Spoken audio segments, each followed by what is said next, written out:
siapa yang siap presentasi? Saya Pak Muhammad Uki Rizkian dan Tri Aprilina. Oke, silakan ya, Mas Muhammad Uki Rizkian. Monggo. Monggo Pak Fauzian untuk slide-nya di share. Bentar ya Pak. Ya. Langsung saja ya Pak ya. Ya, silakan. Assalamualaikum warahmatullahi wabarakatuh. Waalaikumsalam warahmatullahi wabarakatuh.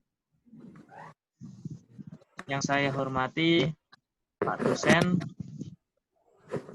Dr. Salahuddin Abdi, yang saya sayangi dan saya cintai teman-teman sekalian pada kuliah siang hari ini. Langsung saja ya. Di sini saya dan Mbak Tri Aprilina akan menyampaikan makalah, yaitu yang berjudul Kajian Teori Paradigma Penelitian Kerangka Berpikir dan Hipotesis. Lanjut Pak. Ya. Lanjut Pak Fauzan. Yang pertama, kajian teori. Menurut Sugiono, teori adalah seperangkat atau konsep, definisi, dan proposisi yang berfungsi untuk melihat fenomena secara sistematis melalui spesifikasi hubungan antar variabel sehingga dapat berguna untuk menjelaskan dan meramalkan fenomena. Jadi di sini mengacu pada teori yang kemudian dikembangkan gitu ya. Kajian teori, dan ini mengkaji teori terus dikembangkan menjadi beberapa tulisan. Lanjut Pak. Macam-macam teori di sini ada 3, yaitu teori deduktif, yang kedua teori induktif, dan yang ketiga teori fungsional. Adapun untuk pengertiannya, teori deduktif di sini kalau secara singkat ya, dari teori ke data. Jadi mengacu pada teori terlebih dahulu, terus setelah itu dikaitkan dengan data yang ada gitu. Terus yang kedua, teori induktif. Ini kebalikan dari deduktif, yaitu dari data. Terlebih dahulu kita mencari data, terus kita kembalikan atau mengacu kemudian di teori. Terus untuk yang ketiga adalah teori fungsional, yaitu teori yang disampaikan sangat mempengaruhi data. Lanjut Pak.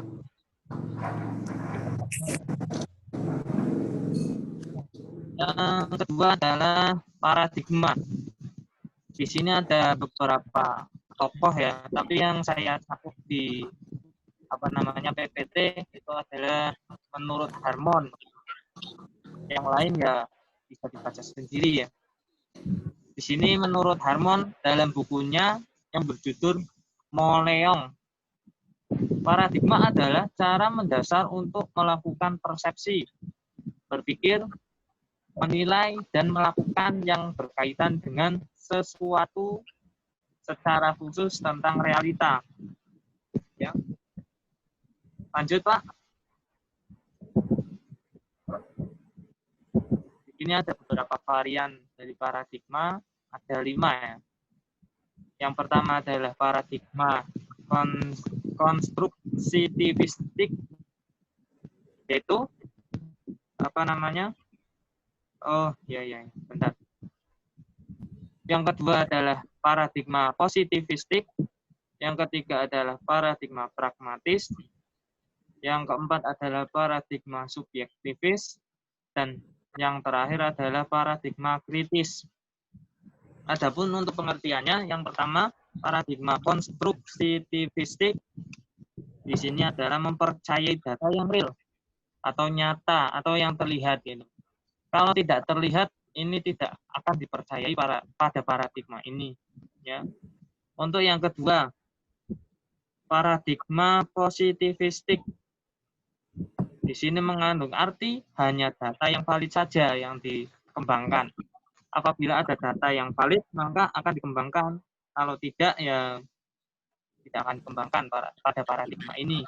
Terus yang ketiga adalah paradigma pragmatis. Di sini pragmatis.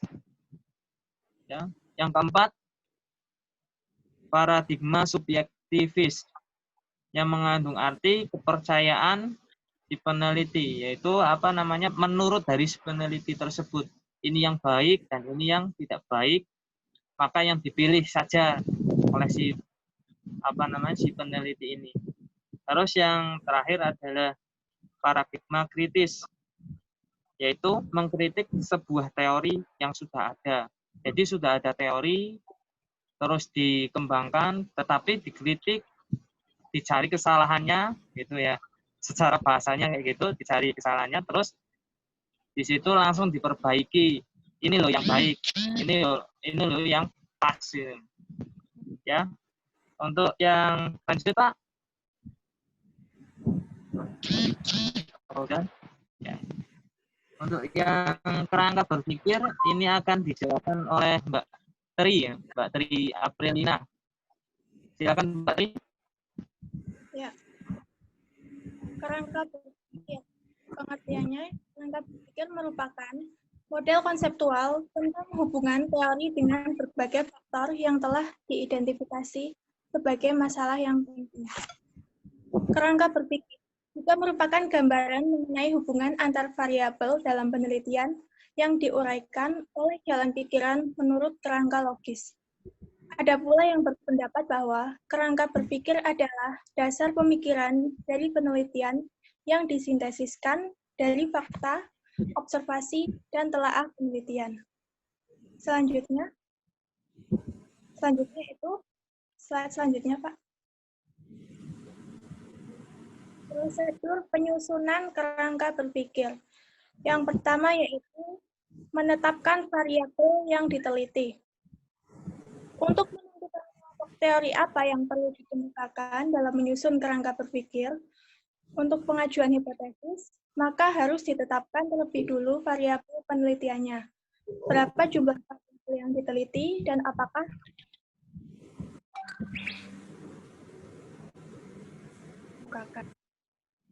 Yang kedua yaitu membaca buku dan hasil penelitian. Setelah variabel ditentukan, maka langkah berikutnya adalah membaca buku-buku dan hasil penelitian yang relevan. Buku-buku yang dibaca dapat berbentuk buku teks, ensiklopedia, dan kamus. Hasil penelitian yang dapat dibaca adalah laporan penelitian,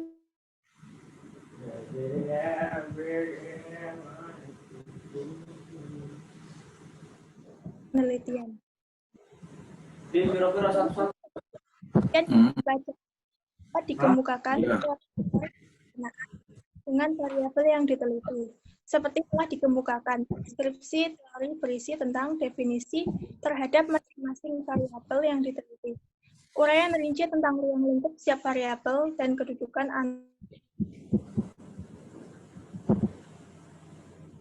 Yang keempat yaitu analisis kritis terhadap teori dan hasil penelitian. Pada tahap ini, peneliti melakukan analisis secara kritis terhadap teori-teori dan hasil penelitian yang telah dikemukakan. Dalam analisis ini, peneliti akan mengkaji apakah teori-teori dan hasil penelitian yang telah ditetapkan itu betul-betul sesuai dengan objek penelitian atau tidak. Karena sering terjadi teori-teori yang berasal dari luar tidak sesuai objek penelitian di dalam negeri. Kemudian yang kelima yaitu ada analisis komparatif terhadap teori dan hasil penelitian. Analisis komparatif dilakukan dengan cara membandingkan antara teori satu dengan teori yang lain, dan hasil penelitian satu dengan penelitian yang lain.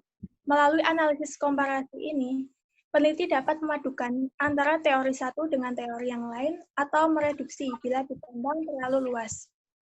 Kemudian yang selanjutnya, sintesa kesimpulan, yaitu melalui analisis kritis dan komparatif terhadap teori-teori dan hasil penelitian yang relevan dengan semua variabel yang diteliti. Selanjutnya, peneliti dapat melakukan atau kesimpulan sementara. Perpaduan sintesa antara variabel satu dengan variabel yang lain akan menghasilkan kerangka berpikir yang selanjutnya dapat digunakan untuk merumuskan hipotesis. Yang selanjutnya yaitu terbentuknya kerangka berpikir. Setelah sintesa atau kesimpulan sementara dapat dirumuskan, maka selanjutnya disusun kerangka berpikir. Kerangka berpikir yang dihasilkan dapat berupa kerangka berpikir yang asosiatif atau hubungan maupun komparatif ataupun perbandingan. Kerangka berpikir asosiatif dapat menggunakan kalimat jika begini, maka akan begitu. Misalnya, jika guru kompeten, maka hasil belajar akan tinggi. Jika kepemimpinan kepala sekolah baik, maka iklim kerja sekolah akan baik. Kemudian yang terakhir yaitu hipotesis. Berdasarkan kerangka berpikir tersebut, selanjutnya disusun hipotesis. Bila kerangka berpikir berbunyi, jika guru kompeten, maka hasil belajar akan tinggi. Maka hipotesisnya berbunyi, ada hubungan yang positif dan signifikan antara kompetensi guru dengan hasil belajar. Yang selanjutnya itu naik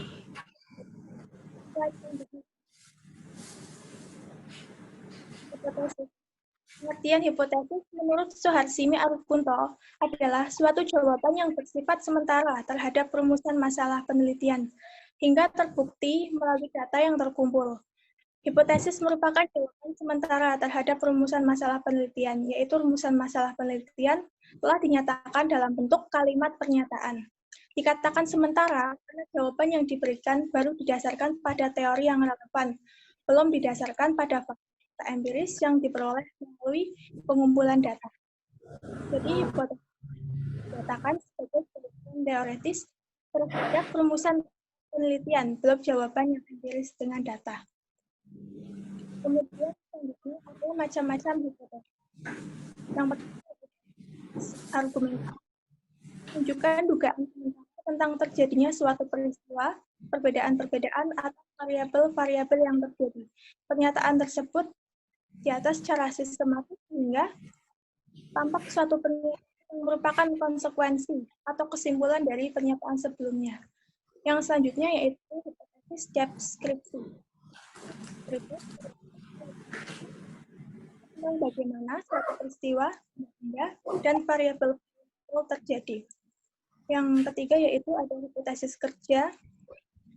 Hipotesis kerja adalah dugaan sementara tentang akibat suatu variabel tertentu yang lain.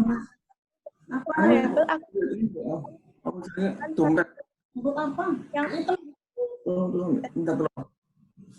yang disebut juga hipotesis matematika atau hipotesis statistik, yaitu hipotesis yang memeriksa ketidakbenaran suatu teori. Karena pemeriksaannya menggunakan matematika atau statistik, maka disebut juga hipotesis matematika atau hipotesis statistik.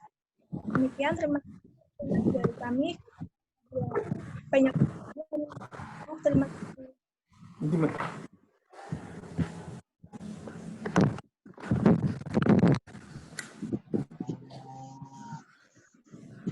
Ya, silakan. Itu adalah pemaparan. Langsung saja ya, Pak. Minta tolong, Den. Masuk lagi saya langsung. Baik, terima kasih. Monggo selanjutnya barangkali ada yang ingin menanggapi pernyataan atau presentasi dari Mas Uki dan Mbak Tri. Silakan.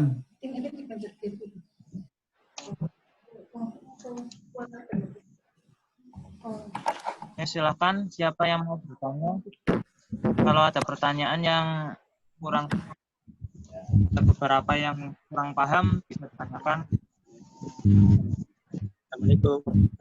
Mohon maaf Pak, di sini anginnya besar sekali. Oh iya. Agak gimana ini? Oh, Pak.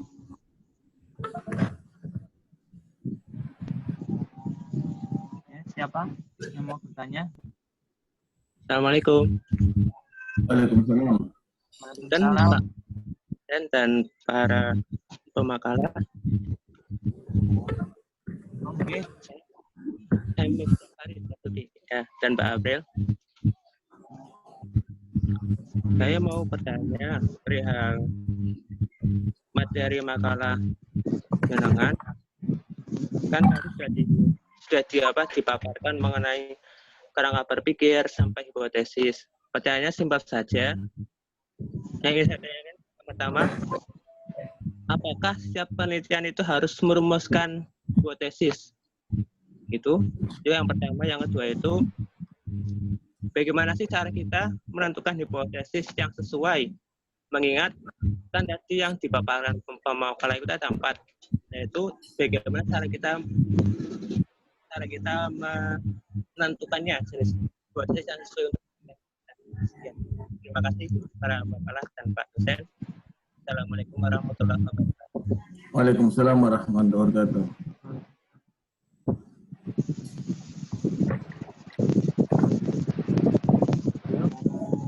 Satu lagi. Saya masih Oke, mungkin ya, Mbak Dia apa? Saya mau Oke, bertanya Mbak Dia, monggo, berkaitan Mbak. kerangka berpikir. Langsung saja kepada pertanyaan. Pertanyaannya, apa saja substansi dari kerangka berpikir pada suatu penelitian? Oke.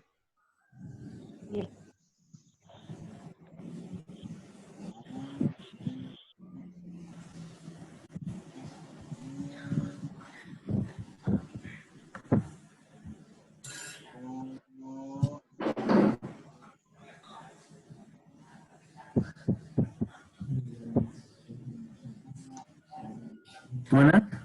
Sudah dulu ya. Dicatat ya, nanti kalau ada yang tertinggal nanti tolong ada yang mengingatkan. Biar saya nanti coba jelaskan. Oke, Pak. Oke, Pak.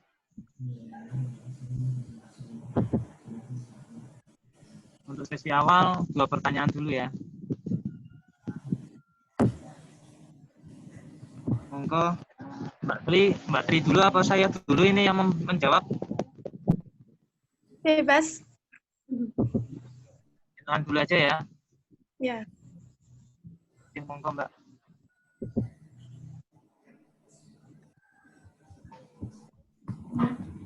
Menjawab yang pertama dari Farid. Ya.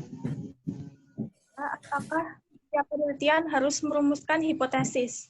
Bagaimana cara menentukan hipotesis yang pas? Karena tadi macamnya ada 4. Penelitian yang harus kuantitatif. Pada penelitian kuantitatif tidak merumuskan hipotesis. Dan kemudian bagaimana cara menentukan hipotesis yang pas? Ya, ada 4 macam, yaitu tadi ada hipotesis deskriptif, hipotesis komparatif, asosiatif, dan itu hipotesis itu digunakan dalam penelitian yang variabelnya tunggal atau mandiri. Sedangkan hipotesis komparatif digunakan dalam penelitian yang rumusan masalahnya mempertanyakan perbandingan atau komparasi antara 2 variabel. Kemudian yang ketiga itu hipotesis asosiatif digunakan dalam penelitian yang merumuskan masalahnya itu mempertanyakan hubungan atau asosiasi antara 2 variabel penelitian. Dan yang terakhir itu ada hipotesis kausal atau hipotesis null, yaitu hipotesis yang digunakan dalam penelitian yang rumusan masalahnya mempertanyakan pengaruh faktor predikator terhadap variabel respon. Masing-masing dari hipotesis tadi dapat digunakan sesuai dengan bentuk variabel penelitian yang digunakan.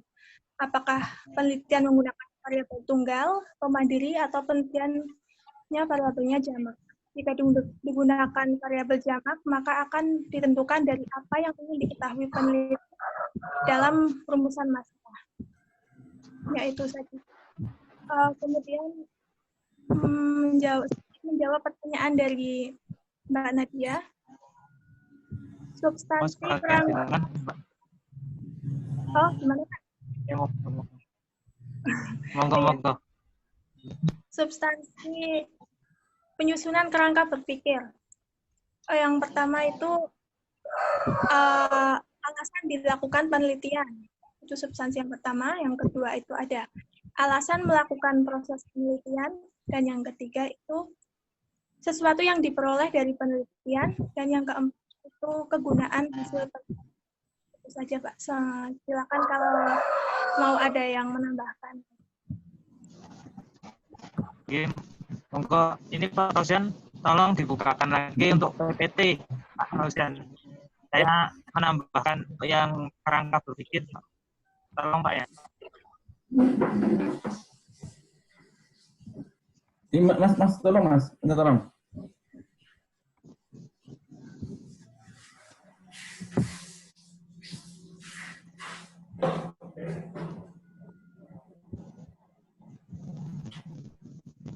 Ini Pak, untuk yang kerangka berpikir Pak, coba Pak dibukakan Pak.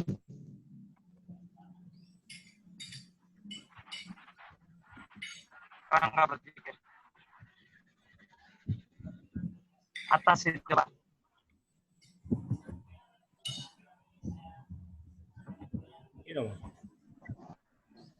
Kerangka berpikir.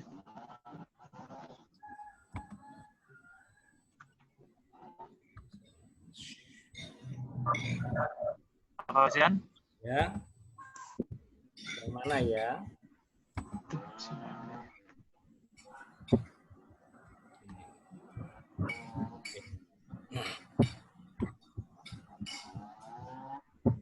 Halo Pak Fauzian? Halo.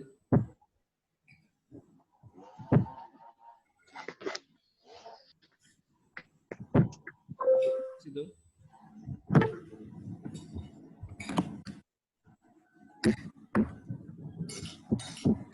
Ya, Mas. Masuki. Ya, itu.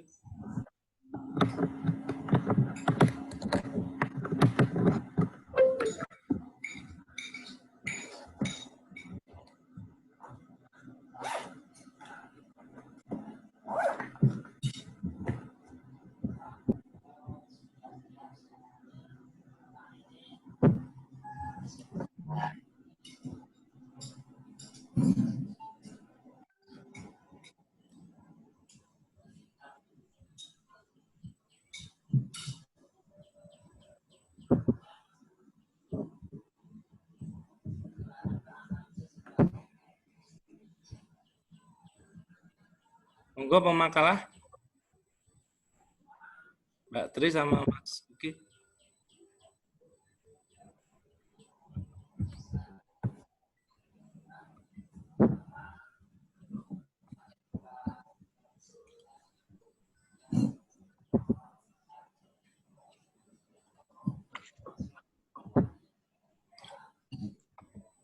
Ya, jadi mengenai pertanyaan tentang kerangka berpikir, itu substansinya ada 4 ya, yang seperti tadi itu. Yang pertama itu alasannya yang dilakukan penelitian, yang kedua itu alasan melakukan proses penelitian, yang ketiga itu sesuatu yang diperoleh dari penelitian, dan yang keempat itu kegunaan hasil penelitian. Jadi 4 substansi itu harus ada dalam kerangka berpikir. Itu saja.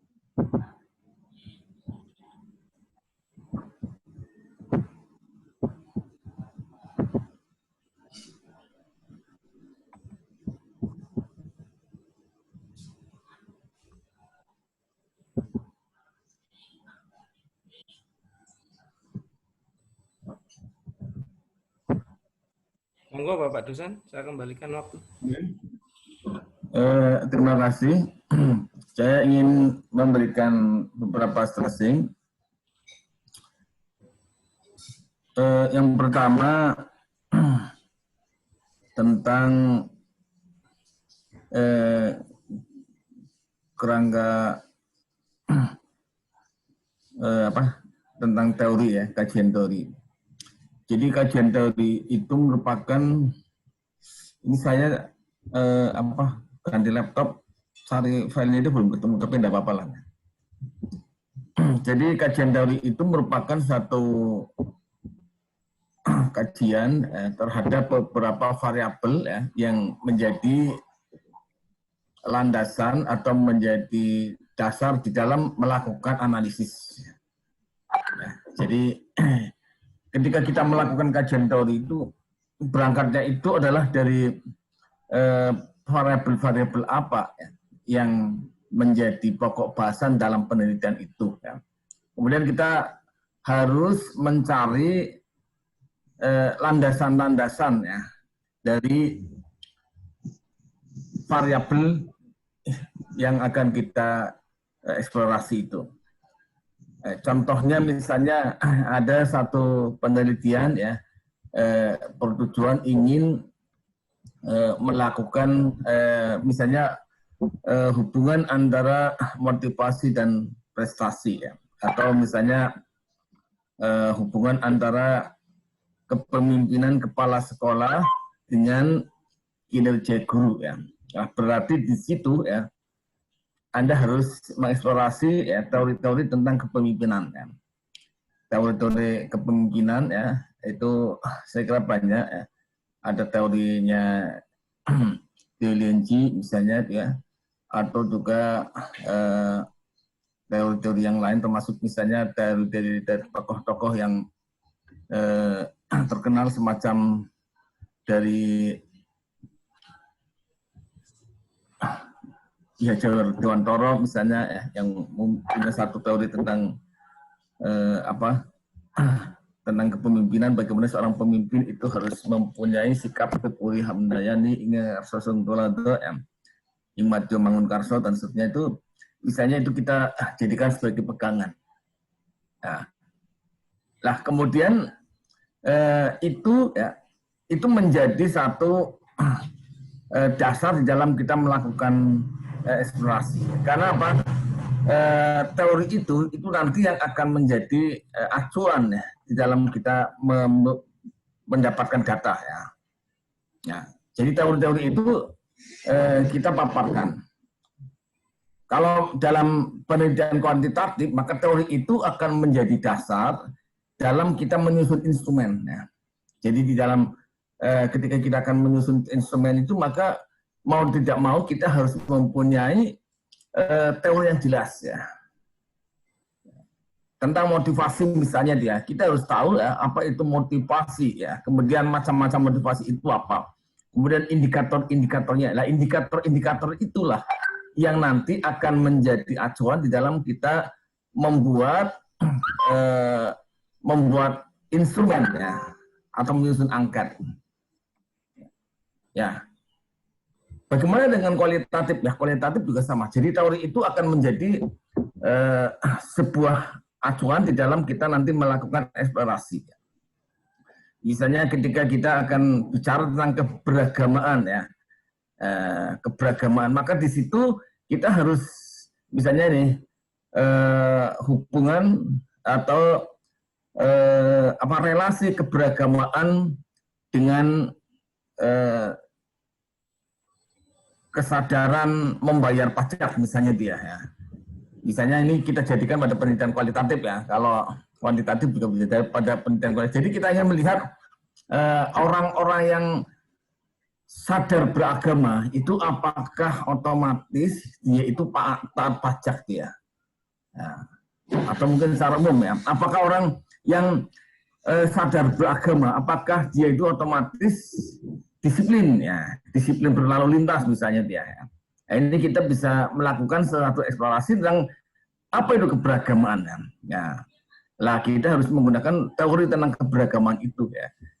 Jadi teori keberagamaan ya, kemudian tadi kalau misalnya kaitannya dengan disiplin juga teori tentang kedisiplinan.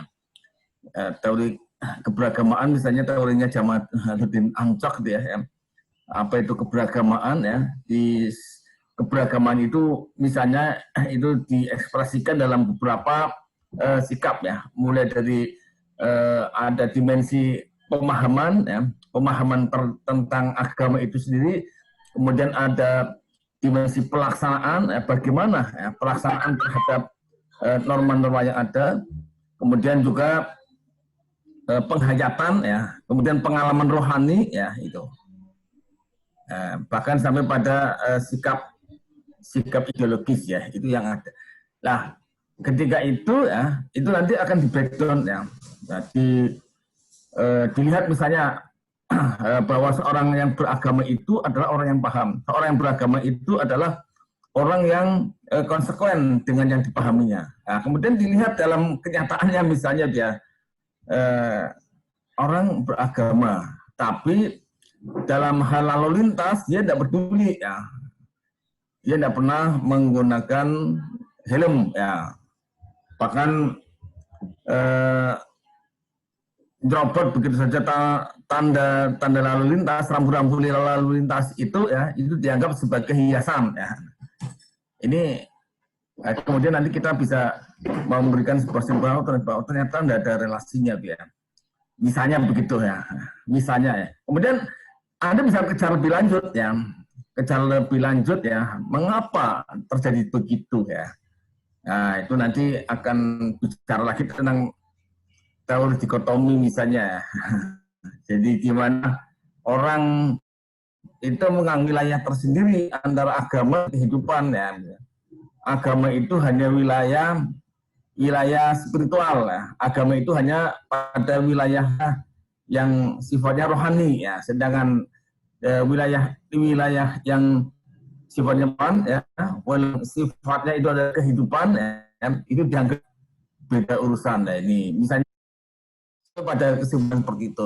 Nah, apa itu terjadi? Itu mungkin karena ketidakpahaman.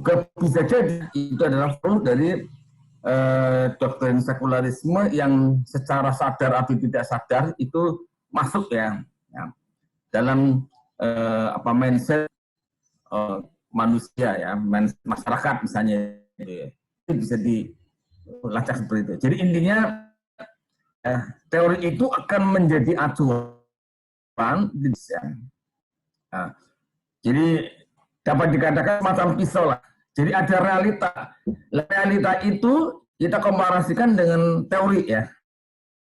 Nah, apakah sesuai dengan teori atau tidak? Kalau realita teori, maka kita akan menyimpulkan bahwa masyarakat itu begitu. Itu ya, itu kaitan penelitian kuantitatif. Teori itu menjadi untuk dapatkan data kuantitatif dalam bentuk kita membuat instrumen atau alat pengukur ya. Jadi teori itu sebagai alat untuk menggali data ya. Karena dalam penelitian kuantitatif ya, kita pada hakikatnya inginkan data angka itu diperoleh dengan mengukur ya, dengan proses measuring ya. Kita melakukan proses pengukuran ya, ini. Lah kemudian kalau pada kuantitatif ya, itu pada hakikatnya itu sebagai ya secara gampangnya itu sebagai pisau analisis sekaligus sebagai timbangan antara membandingkan antara kenyataan yang dengan teori ya. Dan nanti akan kita dapatkan suatu kondisi ya, apakah itu bersesuaian atau tidak. Ya, sehingga dari situ nanti kita akan mendapatkan kesimpulan. Ya. Itu ya. Kemudian tadi ada pertanyaan, apakah hipotesis itu selalu ada? Ya. Apakah pada semua penelitian itu harus ada hipotesisnya? Ya, tadi sudah ada jawaban yang cukup bagus ya, bahwa intinya itu tidak selalu ya. Tidak selalu. Kalau dalam artian tidak selalu dieksplisitkan, diwujudkan dalam bentuk pernyataan eksplisit ya. Secara umum tidak selalu, tetapi untuk penelitian kuantitatif itu wajib ya. Jadi penelitian kuantitatif itu hipotesis itu wajib ya. Kenapa? Karena penelitian kuantitatif itu pada hakikatnya itu adalah kita sudah mendapatkan jawaban tapi masih dalam tahapan yang sifatnya tentatif. Artinya kita masih ada ragu-ragu ya. Jadi berangkat dari keraguan, dari kuantitatif itu berangkat dari keraguan. Berdasarkan teori maka diduga begini ya. Nah, untuk memastikan apakah benar seperti itu atau bukan ya, maka harus ditunjang dengan data ya. Harus ditunjukkan dengan data. Diverifikasi dengan data. Nah, data-data itu dimaksud penelitian kuantitatif itu adalah untuk menguji hipotesis, ya. Ya, untuk menguji hipotesis. Makanya kalau coba saya bisa ini ya, bisa share ya. Coba saya dijadikan co-host atau host, biar saya bisa share.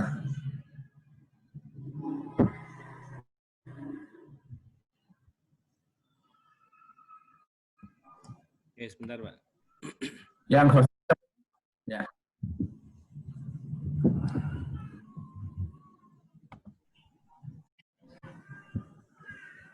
Oke, Bapak Nah, jadi host. menunggu ya. Jadi udah? Sudah, Bapak, silakan. Ya. Ya, jadi pada penelitian kuantitatif ya, itu intinya kita akan melakukan verifikasi dari data, kita akan melakukan uji hipotesis ya. Makanya dalam penelitian kuantitatif itu ada beberapa hipotesis ya, bentuk hipotesis. Ini. Jadi ada beberapa bentuk hipotesis sebagai berikut. Jadi ini.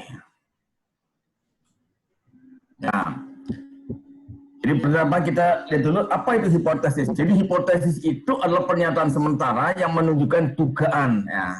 Jadi menunjukkan dugaan ya, tentang sesuatu. Ya. Tapi dugaan itu sifatnya sementara, sesuai dengan namanya hipo dan tesis. Hipo itu artinya semu, ya. Tesis itu artinya apa? Tesis itu artinya kesimpulan. Ya. Nah, jadi tesis itu dapat dikatakan ya kesimpulan lah ya. Maka kesimpulan yang semu atau kesimpulan yang sementara. Ya. Nah, memang seperti yang disampaikan ya, ini kita mengenal ada hipotesis penelitian dan ada hipotesis penelitian dan ada hipotesis statistik ya. Ini dalam konteks kuantitatif itu kita mengenal hipotesis statistik ya. Kalau penelitian secara umum itu kita punya hipotesis penelitian, meskipun untuk yang kuantitatif itu wajib ditulis secara eksplisit. Untuk yang kualitatif itu tidak wajibnya. Ini kita selesaikan dulu tentang ini ya, hipotesis dalam konteks kualitatif. Nah, dalam konteks kualitatif, maka yang ada adalah dugaan-dugaan ya, yang itu tidak selalu Nah, dugaan-dugaan itu nanti akan menjadi dasar di dalam kita menggali data ya. Ya, misalnya ya, Anda akan melakukan penelitian kualitatif itu tentang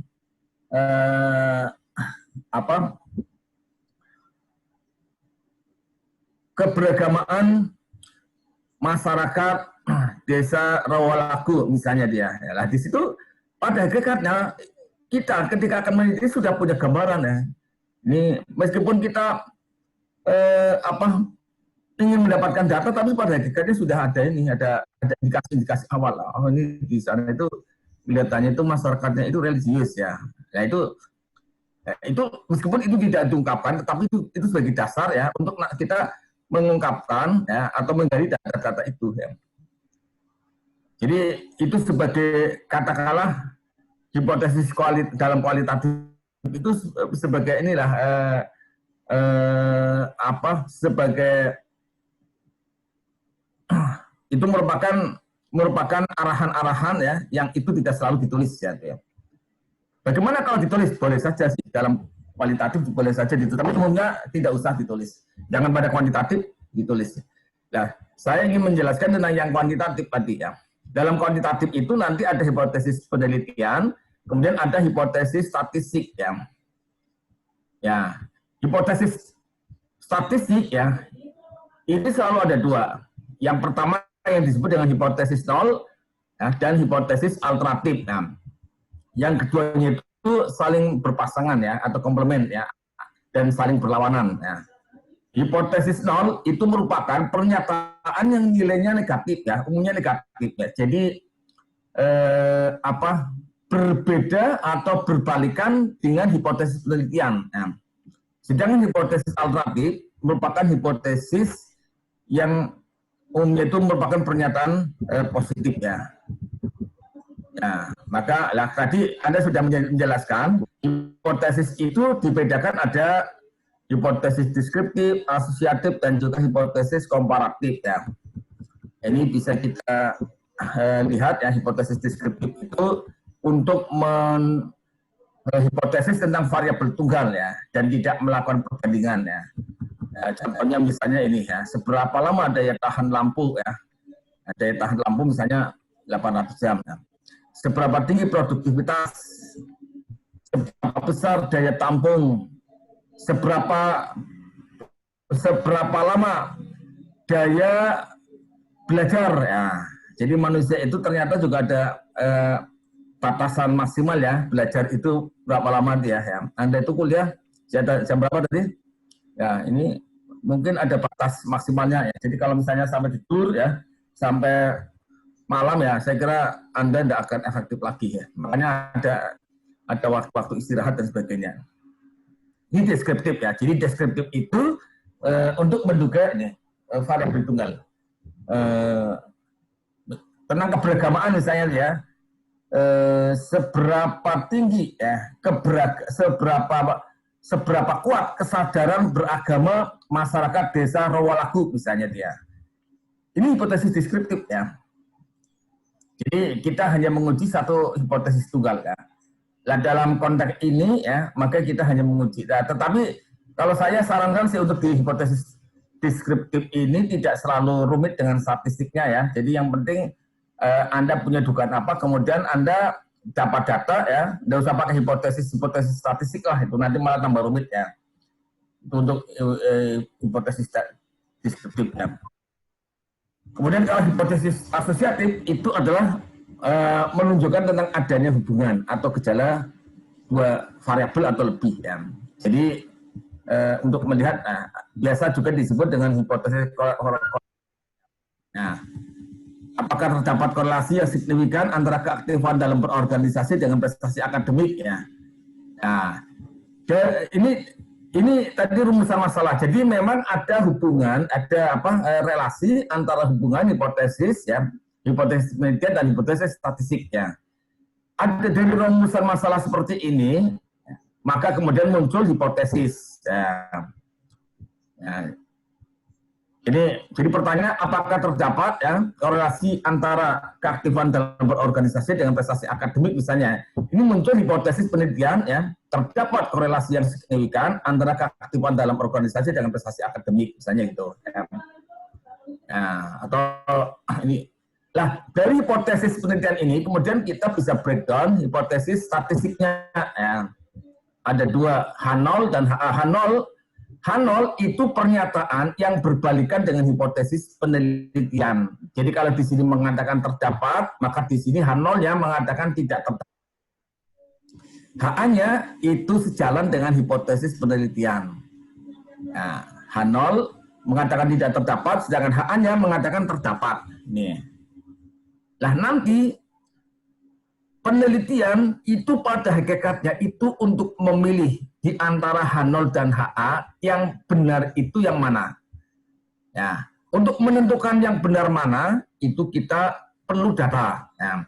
Kemudian perlu analisis data. Analisis data pada hakikatnya merupakan uji hipotesis, yaitu untuk memilih di antara H0 dan HA ini.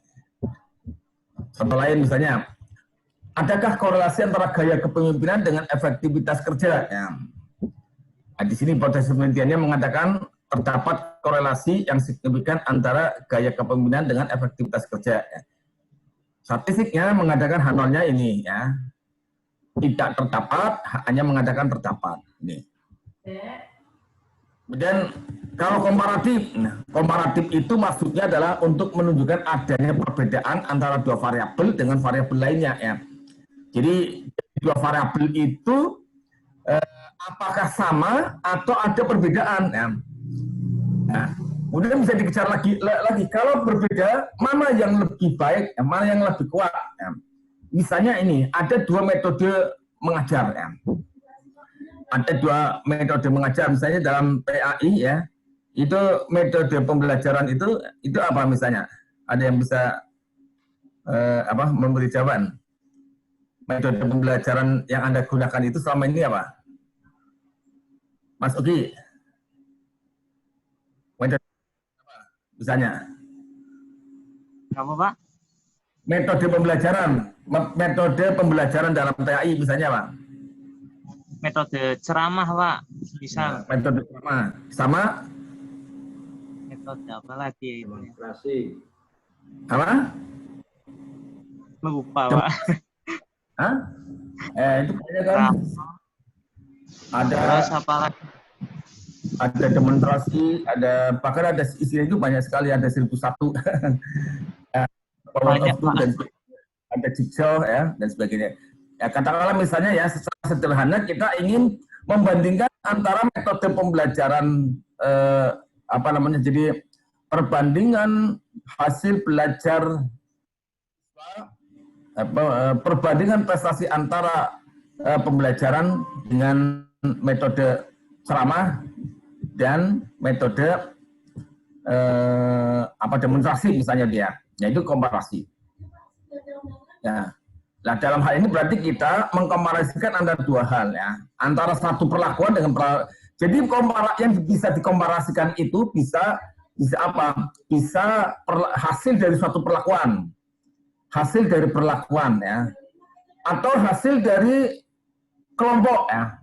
Misalnya ada kelompok laki-laki, kita ingin melihat apakah ada perbedaan dalam hal motivasi belajar ya. Ya. Atau misalnya antara kelompok mahasiswa yang berasal dari pesantren dengan yang berasal dari umum misalnya dia. Kita ingin misalnya melihat perbedaan prestasinya ya. Nah ini itu adalah komparasi ya.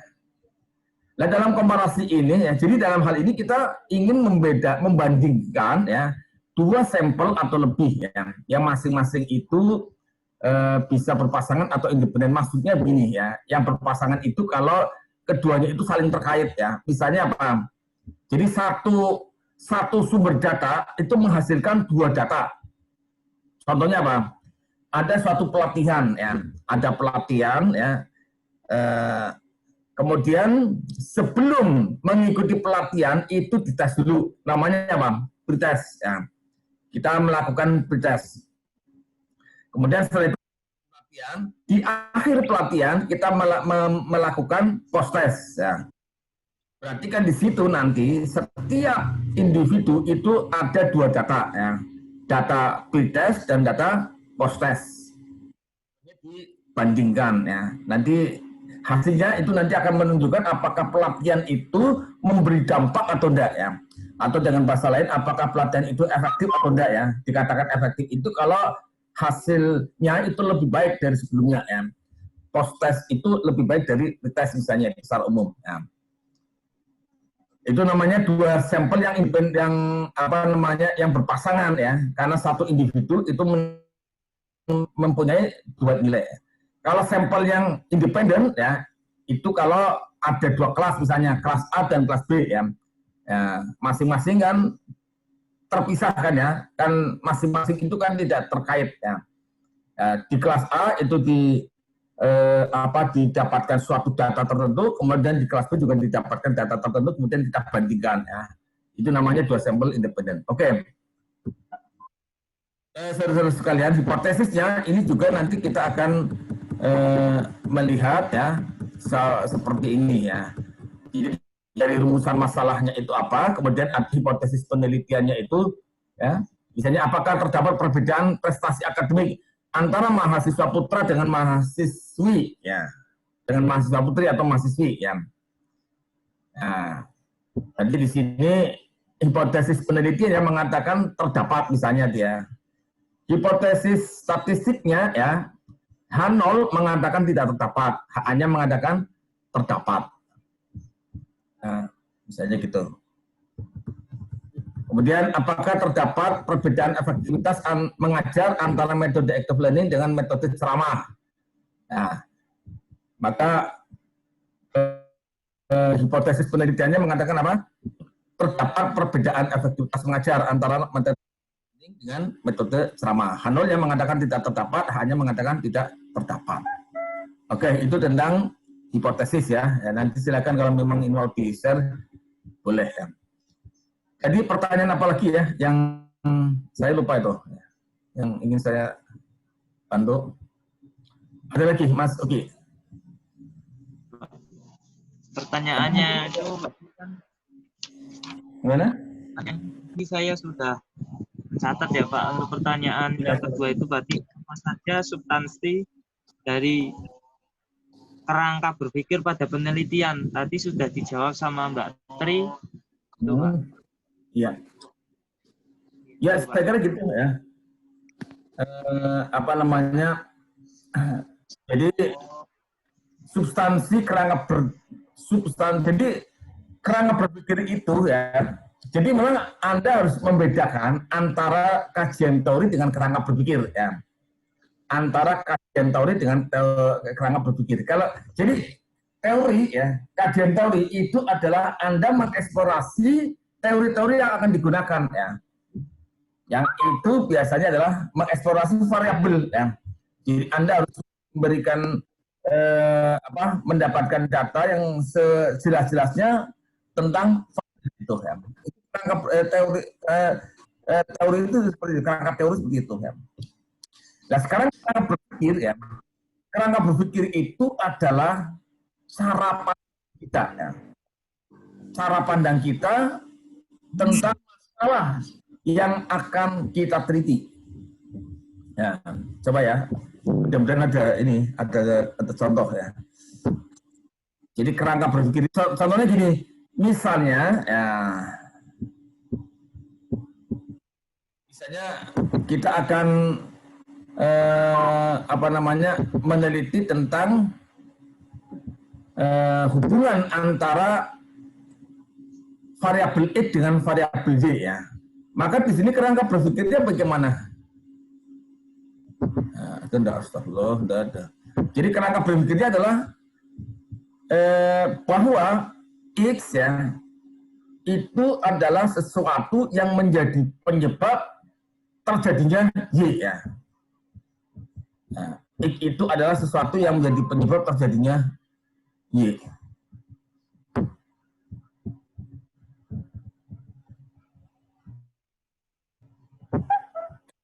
Jadi X itu adalah misalnya sesuatu yang menjadi penyebabnya Y. Maka di situ kerangka berikutnya apa? Ya kita hanya mungkin tanda X. Nah, tetapi X itu apa saja? Nah, X itu apa saja? Itu nanti harus Anda jelaskan lagi ya. Itu nanti ada. Jadi kerangka berpikir itu adalah cara pandang kita tentang masalah itu ya, yang itu bisa diwujudkan dalam bentuk diagram atau dalam bentuk skema ya, dalam bentuk skematik ya. Ini maaf saya belum dapat menunjukkan, ini tak cari filenya. Ya, jadi itu ya. Jadi misalnya ada penelitian misalnya hubungan antara motivasi dan antara motivasi dan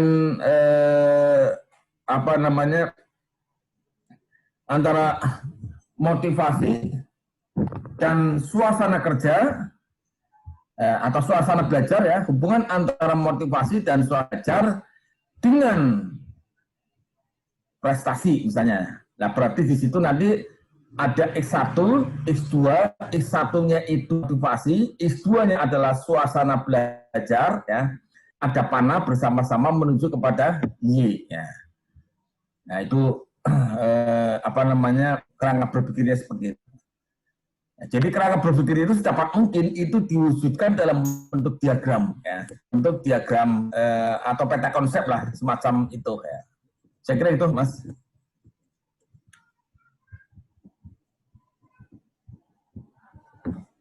Monggo, ada lagi yang lain?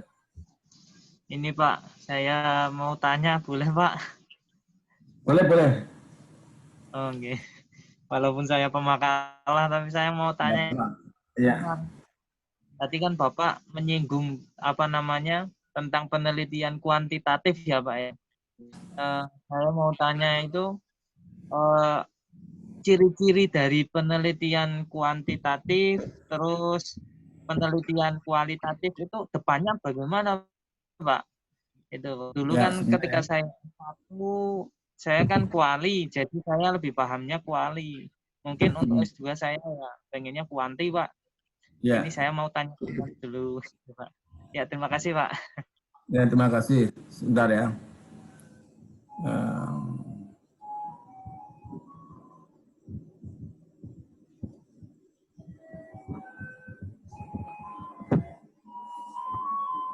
Sebentar Mbak, Mas ada file ini, mudah-mudahan ketemu.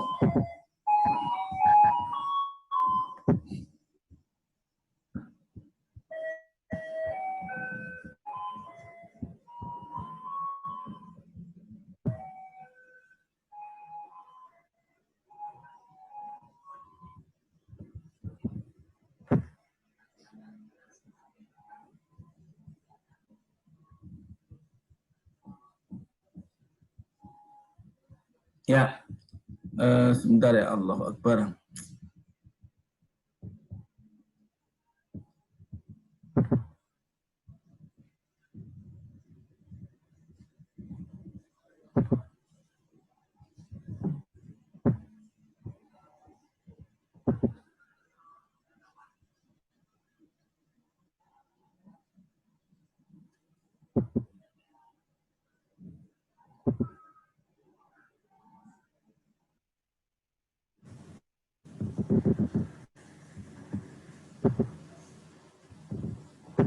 Ya, jadi sambil saya cari ya. Jadi penelitian kuantitatif itu cirinya ya, yang pertama sesuai dengan namanya, penelitian kuantitatif itu merupakan penelitian yang mempunyai jadi penelitian yang berangkat dari data kuantitatif ya. Jadi berangkat dari data kuantitatif.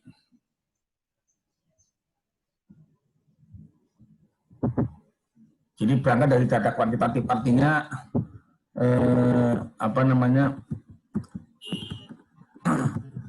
merupakan satu penelitian yang kalau orang mengatakan sifatnya itu positivistik ya. Sifatnya positivistik ya. Maksudnya apa? Maksudnya adalah bahwa penelitian ini sangat berdasarkan kepada hal-hal yang menunjukkan benar salah dia, jadi ya, secara pasti dia. Nah ini, sebentar. Jadi itu ya. Kemudian kalau dari sisi redaksi, maka penelitian kuantitatif itu biasanya, jadi penelitian kuantitatif itu dibedakan tadi ya, ada penelitian yang deskriptif, ada penelitian yang sifatnya asosiatif. Penelitian deskriptif itu adalah penelitian yang menyatakan variabel mandiri ya. Menyatakan variabel mandiri ya. Jadi variabel mandiri dalam hal ini berarti kita akan ini. Jadi menyatakan variabel mandiri ya.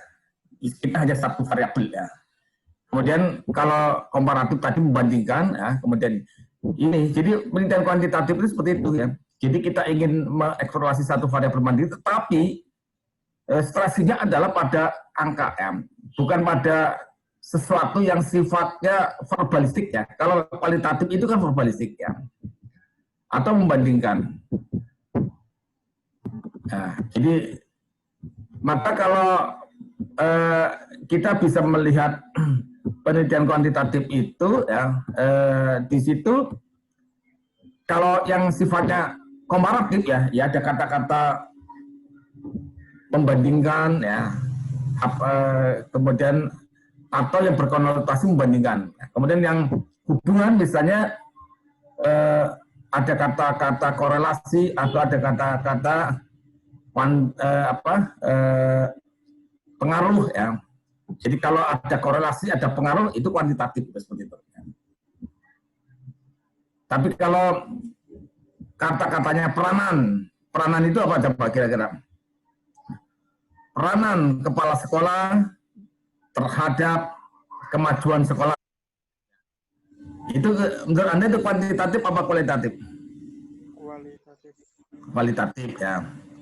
Tapi kalau misalnya pengaruh kinerja kepala sekolah terhadap prestasi sekolah, itu apa? Kuantitatif atau kualitatif? Kuantitatif ya. Jadi kalau dilihat ciri-cirinya dari situ, dari kata-katanya sudah bisa diduga itu.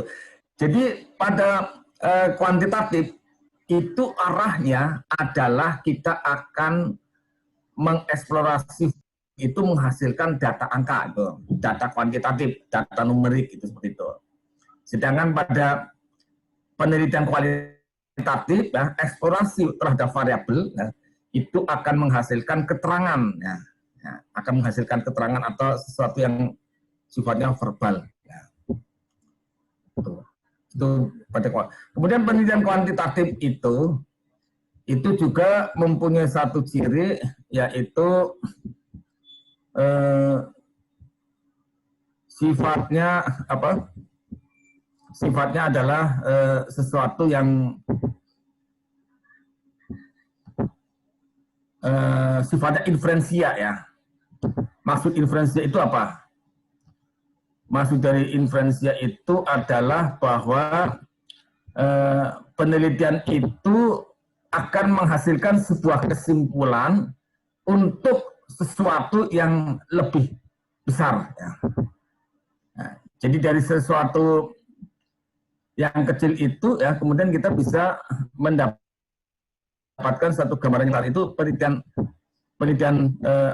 kuantitatif ya. Sedangkan pada kualitatif itu biasanya kalau kita fokus pada satu pada satu lokus tertentu, ya kesimpulannya hanya di situ ya. Jadi kesimpulannya hanya di situ ya. Seperti misalnya ketika ada penelitian tentang tipologi orang Jawa ya. Anda mungkin pernah dengar ya, Clifford Geertz ya. Ya, dia itu meneliti di mana di Mojokerto ya. Penelitian di Mojokerto itu menghasilkan sebuah kesimpulan ya. Suatu kesimpulan ya tentang tipologi orang Jawa yang menurut dia itu ada pengelompokan ya pada orang Jawa itu ada 3 kelompok ya, ada kelompok priayi, ada kelompok santri, ada kelompok priayi, dan ada kelompok abangan. Ya. Jadi ada kelompok abangan. Ya, ya yang masing-masing itu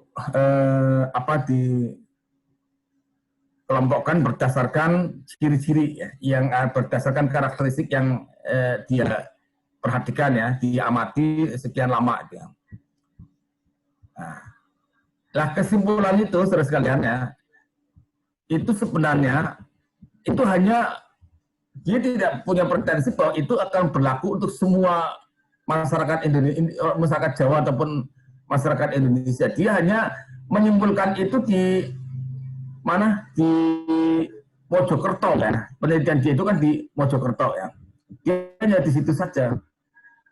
Nah, tetapi memang kemudian ya menurut buku itu kemudian banyak dikaji, banyak dirujuk ya. Sampai sekarang juga masih banyak yang merujuk ya. Nah, dan itu dianggap tidak hanya berlaku untuk orang Mojokerto ya, tapi secara umum orang Indonesia itu seperti itu, katanya begitu ya.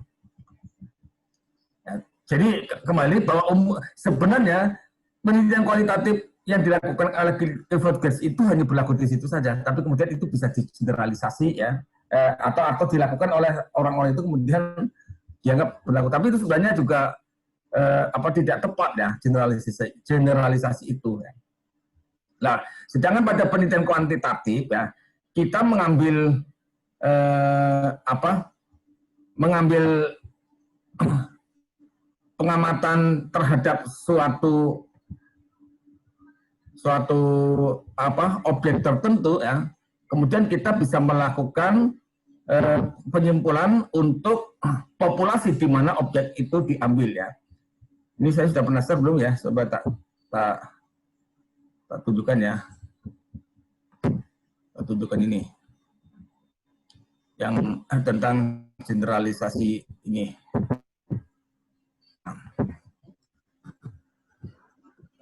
Ya, jadi di sini kita saya ambil saja di sini ya. Ya, ini ada populasi ya. Populasi ya, di mana kita melakukan penelitian ya.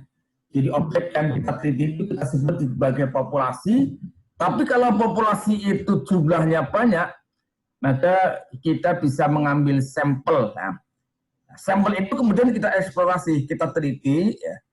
Kita dapatkan kesimpulan untuk sampel itu ya, untuk sampel ini ya. Sebenarnya itu hanya berlaku di sini, tetapi kita bisa menyimpulkan untuk semuanya ya. Jadi sesuai dengan ini. Jadi dari populasi diambil sampel, dari sampel itu dianalisis, dari analisis terhadap sampel itu ada kesimpulan. Kesimpulan yang ada itu kemudian kita generalisasi untuk populasi ya. Penelitian kuantitatif itu seperti itu. Penelitian kuantitatif khususnya menggunakan pendekatan statistik inferensial seperti ini ya. Ya. Jangan kalau kualitatif tidak bisa ya. Kita mengamati di desa tertentu ya itu hanya di desa itu saja. Kita tidak bisa melakukan generalisasi untuk kecuali kalau semuanya sepakat bahwa faktor-faktor yang ada itu sama di tempat yang lain ya. Ya. Faktor-faktor yang ada ya, itu dianggap sama dengan di tempat yang lain, maka kemudian biasanya kemudian di generalisasi seperti tadi kasus Clifford-Geertz itu ya. Jadi Clifford-Geertz itu sebenarnya hanya di Mojokerto ya, tetapi kemudian para peneliti yang lain itu melihat ini keadaan di Mojokerto itu kan sebenarnya terjadi juga di tempat lain di seluruh Indonesia, khususnya di Jawa ya. Maka kemudian mengatakan bahwa tipologi Jawa itu seperti itu. Ada 3 kelompok, ada santri, priayi, dan abangan. Jadi gitu Mas ya. Jadi intinya untuk kuantitatif itu adalah stresinya adalah pada angka ya, kuantitatif ya. Oh ya, satu hal yang ingin ditambahkan. Bagaimana untuk mendapatkan angka? Angka itu didapat dengan alat yang disebut dengan instrumen ya. Atau dengan kata lain, angka itu didapat dengan cara mengukur. Ya. Sedangkan kalau kualitatif, data didapatkan dengan cara apa? Jadi kalau pada kuantitatif, data itu diperoleh dengan cara mengukur atau menghitung. Ya. Mengukur atau menghitung. Kalau kualitatif didapat dengan cara apa? Ayo. Ya, didapat dengan cara mengamati, mewawancarai, ya, mengobservasi. Ya. Itu kemudian kita mendapatkan data-data deskriptif gitu ya. Jadi bukan dengan cara mengukur ya. Kalau yang kuantitatif kita mendapatkannya dengan cara mengukur ya. Misalnya tentang motivasi ya. Ya kita nggak bisa ya mendapatkan data motivasi itu dengan hanya sekedar melihat ya. Oh, dia itu racun ini ya. Anda hanya sekedar melihat kemudian menyimpulkan racun tidak bisa ya. Kita bisa mendapatkan simpulan itu ya dengan cara mengukur ya. Ada alatnya ya, kemudian alat itu diterapkan pada yang bersangkutan ya, diterapkan maksudnya dijadikan sebagai alat untuk mungkin dia mengisi atau kemudian kita nanti dapat data, kemudian dilakukan scoring ya. Dari scoring itu kita dapatkan data ya. Sama seperti Anda ingin mendapatkan gambaran tentang prestasi ya, sebagai seorang guru misalnya ingin mendapatkan gambaran tentang prestasi, gimana caranya? Apakah dengan mengamati murid kemudian kita menyimpulkan oh ini anak yang pinter, ini anak yang sedang-sedang saja, ini anak yang bodoh ya? Ya bisa sih, mungkin kita ada kesan-kesan sekilas begitu, tetapi itu kan tidak akurat. Akurasinya didapat dengan cara apa? Kita beri saja ulangan, ya, kita beri saja ujian. Ya, ada soal, ya, di mana soal itu tentu saja harus memenuhi syarat, dalam artian sudah memenuhi reliabilitas dan validitasnya, ya, kita berikan, ya, kemudian ada norma-norma yang dipenuhi, dikerjakan, dikoreksi, ya, kemudian kita dapat nilai. Ya. Itu kuantitatif itu begitu, ya. Jadi kita mendapatkan data itu dengan cara mengukur, ya. Ya. Saya kira itu, mungkin ada lagi yang lain?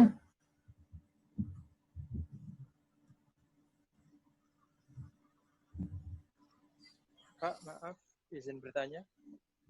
Siapa ini? Iskandar, Pak. Iya. Iskandar. Iya. Ya, Mas Iskandar. Iya. Untuk yang paradigma penelitian itu dalam penelitian itu posisinya seperti apa, Pak? Iya. Untuk penelitian. Ya. Paradigma penelitian, ya. Iya. Ya. Mungkin Mas Oki sama Mbak Tri, sebelum saya memberi masukan, mungkin ada yang ingin disampaikan dulu, silakan.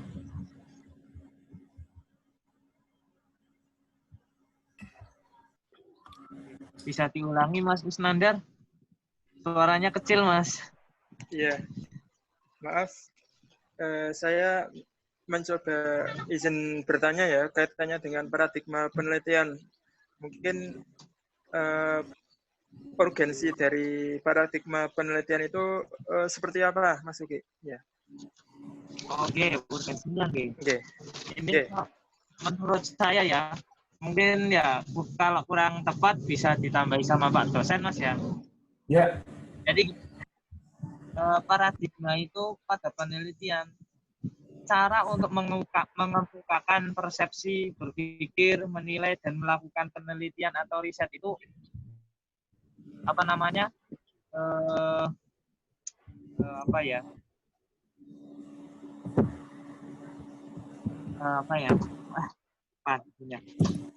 Di situ kan di makalah kan dijelaskan paradigma adalah cara untuk mengemukakan persepsi, berpikir, menilai dan melakukan penelitian.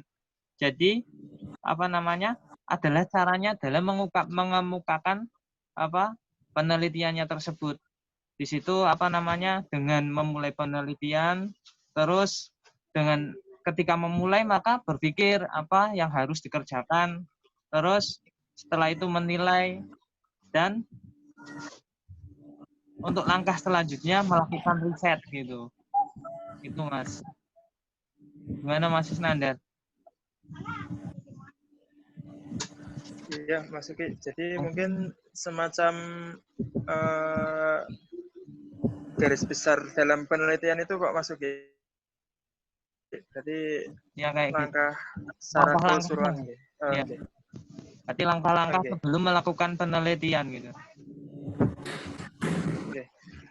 Nah, kalau di makalah itu ada macam-macamnya tuh ya, Mas Uki ya? Ya, macam-macam paradigma itu ya. Iya. Mungkin dari situ mungkin ya. Minta tolong di salah satu aja Mas, mungkin dari macam-macam itu bisa dicontohkan mungkin. Oh iya. Nah, di sini kan ada 5 ya Mas ya. Paradigma konstruktivistik, positivistik, pragmatis, subjektivis, dan kritis. Di sini tadi sudah dijelaskan sama Pak dosen. Di sini kan ada salah satunya adalah positivistik ya. Nah, pada paradigma positivistik ini adalah contoh dari penelitian kuantitatif. Tadi sudah dijelaskan sama Pak dosen ya. Nah,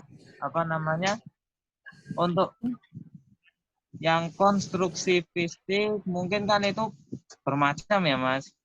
Nah, penelitian itu kan ada 3, kualitatif, kuantitatif, hubungan antara kualitatif dan kuantitatif. Nah, paradigma dari matangkan dari ketiga penelitian tersebut gitu, Mas. Nah, salah satunya adalah paradigma positivistik. Ini adalah untuk menerangkan penelitian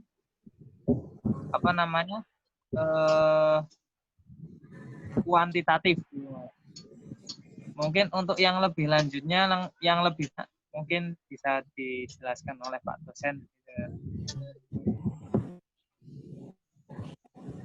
Gimana Mas Isnandan? Ya, Mas Uki, terima kasih atas jawabannya. Oke, Mas. Ya, sedikit ya tentang paradigma. Jadi paradigma itu adalah bisa dikatakan cara pandang ya, atau keyakinan ya. Kata peneliti ya, cara fokus persoalan yang dipahami dan dikaji ya. Nah, jadi cara pandang, jadi paradigma itu sebagai mindset atau sebagai framing gitu ya. Jadi bagaimanapun setiap dari kita itu punya paradigma dia,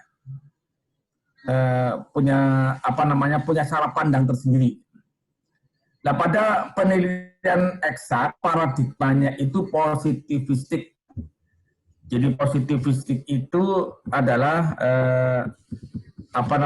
cara pandang yang mempelajari bahwa realitas dan kebenaran suatu bersifat tunggal. Artinya kalau benar ya benar, salah ya salah.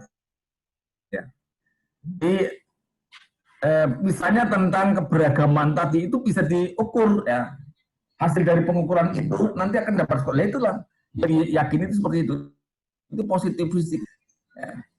Jadi kita bisa melihat sesuatu itu secara eksak ya. Jadi intinya positivistik itu adalah berpikir eksak. Ya. 3 kali 3 tambah 3 itu positivistik ya. Meskipun dalam perkembangannya paradigma ini banyak dikritisi, atau orang-orang matematik itu juga kadang ada juga yang tidak konsekuen ya. Artinya ragu dengan kebenarannya misalnya ya. Misalnya 1 dibagi 0 itu ya, itu 1 dibagi 0 itu kemudian dia tidak berdaya mengatakan tidak didefinisikan itu ya. 1 dibagi 0 tidak didefinisikan itu ya. Itu menunjukkan bahwa paradigma positivistik itu kadang seorang itu tidak berdaya. Tapi dalam hal lain, kemajuan ilmu pengetahuan dan teknologi itu banyak ditunjang oleh ini ya, paradigma positivistik ini ya. Nah, jadi sekali lagi bahwa dalam positivistik itu ya, bahwa kebenaran itu sifatnya tunggal, dan kebenaran yang dari realita itu didapat ya dari proses tadi mengukur ya. Makanya itu ya, yang namanya mengukur itu adalah sesuatu yang sangat penting ya. Ya, jadi ada tidaknya misalnya hubungan, tidaknya perbedaan itu diukur, ditentukan yang dihimpun ya. Dari data-data yang dihimpun itu kemudian kita analisis ya, kita simpulkan ada hubungan, tidak ada. Ya. Itu menurut posisi seperti itu ya. Ya. Makanya di sini menggunakan pendekatan kuantitatif ya. Jadi bukan tidak bisa misalnya untuk mendapatkan itu ya, ada hubungan itu ya, kira-kira kelihatannya tidak bisa kelihatannya, tapi pakai sesuatu pasti, yaitu angka ya. Angka itu diperoleh dengan cara mengukur ya. Itu dalam positivistik. Kemudian yang lain ya, ada paradigma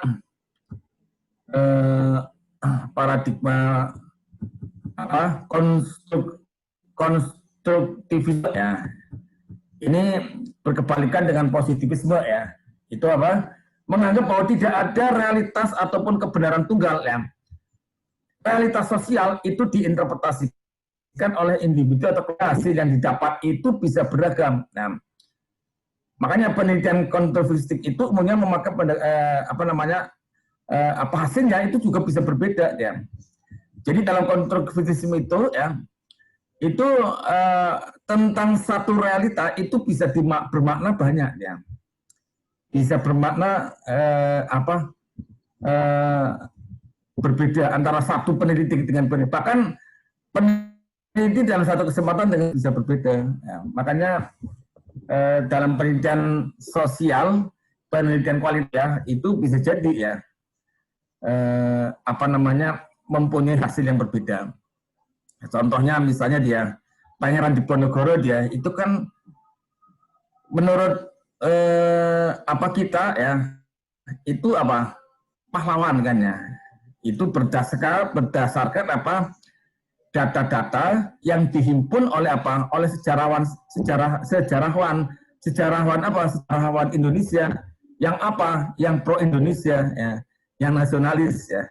Tetapi ketika data-data yang ada itu ditangkap oleh orang Belanda ya, maka kesimpulannya Pangeran Diponegoro itu adalah seorang pemberontak, orang teroris dia. Dasarnya Pangeran Diponegoro itu tidak taat dengan ketentuan dari pemerintah ketika itu. Jadi kacamata kita ya, para pahlawan itu adalah ya pahlawan ya, seorang pejuang, tetapi dalam kacamata Belanda mereka itu adalah pemberontak. Datanya mungkin sama ya, data dari Pangeran Diponegoro sama, yaitu misalnya salah satu pemicu perang Diponegoro itu kan itu adalah ketika makam beliau ya, makam leluhur beliau itu dibongkar mau dijadikan sebagai jalan. Itu datanya itu ya. Lah, kalau dalam konteks kita ya, itu mengatakan itu adalah sesuatu yang tidak sesuai dengan nilai-nilai leluhur budaya dia. Sehingga wajar ya Pangeran Diponegoro itu melakukan perlawanan ya. Artinya kita memiliki pembenaran. Tetapi kalau dalam kacamata peneliti Belanda, enggak, dia mengatakan itu pemberontakan itu pelanggaran itu. Karena tidak sesuai dengan peraturan yang ada, kan seperti itu. Jadi satu fakta itu bisa bermakna banyak. Ya itu konstruktivisme itu ya itu mana ya, itu dikonstruk ya, sehingga nanti bisa saja ya hasil ya itu bisa berbeda. Kemudian ada yang namanya pragmatisme ya, itu adalah mempercayai bahwa realitas tidaklah bersifat tetap karena terus-menerus dinegosiasikan, diperdebatkan. Ya, jadi ini bisa dikatakan sebagai jalan tengah ya dari positivistis dan konstruktivisme. Ya. Nah, kemudian ada lagi yang lain. Jadi itu ya. Nah, sekarang bagaimana ya? Tentang kritis tadi sudah diungkapkan ya. Sekarang bagaimana sikap Anda ya nanti dalam melakukan penelitian ya? Ya, tentu saja Anda masing-masing punya paradigma kan ya. Dan itu harus, tetapi harus argumentatif ya. Intinya itu harus rasional ya. Jadi Anda itu tidak boleh memegang satu paradigma tertentu kemudian pokoknya ya itu tidak ada pokoknya ya. Harus berdasarkan argumentasi-argumentasi yang ada. Tapi bahwa kemudian nanti ada perbedaan ya itu yang mungkin tidak ada perbedaan itu ya yang positivistik itu ya. Tetapi sekarang juga sudah mulai ada kritik ya terhadap paradigma positivistik ya. Kenapa? Kenyataan data-data dalam penelitian kuantitatif itu kadang juga dimanipulasi ya. Istilahnya didempul. Ketika misalnya hasil penelitian mengatakan tidak ada hubungan ya. Tetapi kalau ini diteruskan ya, Anda nanti akan dicecer pertanyaan oleh penguji ya, Anda tidak berkutik ya. Maka kemudian Anda dempul sedemikian rupa ya. Sehingga hasilnya sesuai dengan umumnya ya. Atau sesuai dengan paling tidak sesuai dengan dikehendaki oleh pembimbing atau penguji. Sebenarnya boleh saja sih kalau misalnya Anda mendapatkan suatu penelitian ya, hasilnya itu aneh ya, tidak sesuai dengan mainstream ya, itu boleh-boleh saja sebenarnya. Ya. Tetapi memang Anda harus siap mental dan harus siap mempertanggungjawabkan. Dan metodologinya itu sudah benar. Ya. Saya kira itu mungkin, terima kasih. Sampai jam berapa ini?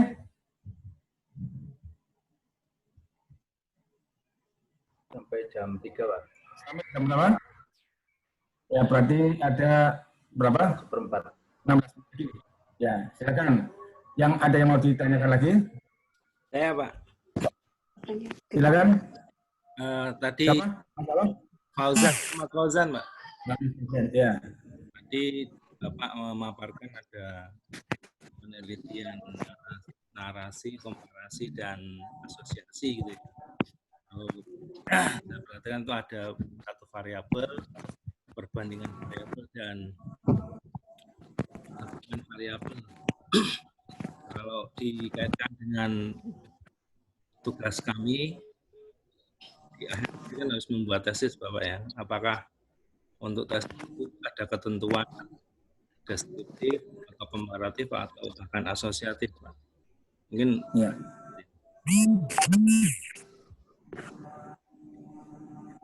Ya.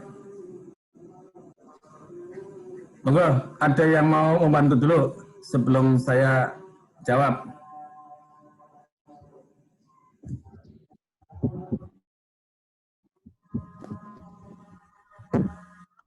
Kira-kira boleh enggak ya tesis sifatnya deskriptif?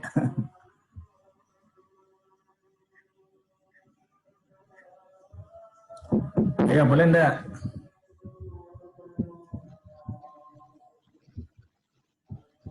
Oh, yang lain gimana? Anda boleh berpendapat, boleh enggak? Tesis tapi deskriptif, hanya satu variabel. Atau tesis tapi hubungan. Ya. Boleh enggak?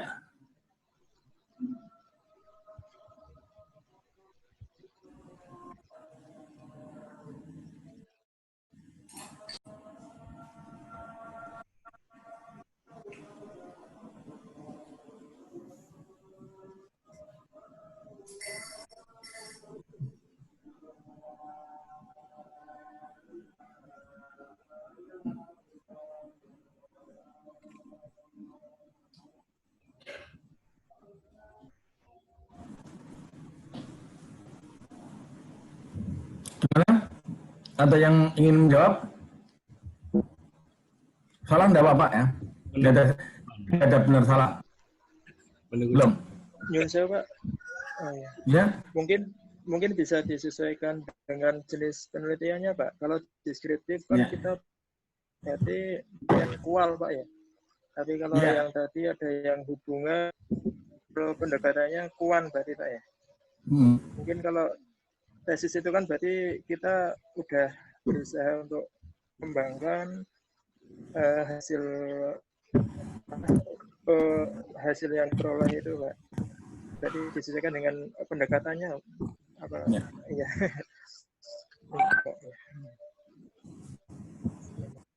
Ya. Ini yang nggak ada kameranya ini pada kemana nih? Mbak Fatima, Mas Yogi, Mbak Tri, Mas Wahyu. Anu kok ngirit sinyal, ngirit kuota kok. iya, Pak, sinyal biasanya, Pak. Kuotanya. Memang ada pengaruh ya. Ada pengaruh antara pakai video dan enggak. Sebenarnya nggak pengaruh, Pak. Oh enggak, kalau enggak ada pengaruh ya pasti pengaruhnya sama sinyal ya. Ya, Pak. Sama sinyal, Pak, pengaruhnya, Pak. Oke, tadi ya, bagaimana tesis ya. Jadi sebenarnya penelitian mendalam atau tidak mendalam itu tidak tergantung pada banyaknya variabelnya. Maksudnya tidak selalu variabel itu tidak mendalam. Ya, jadi tidak selalu satu variabel itu tidak mendalam gitu.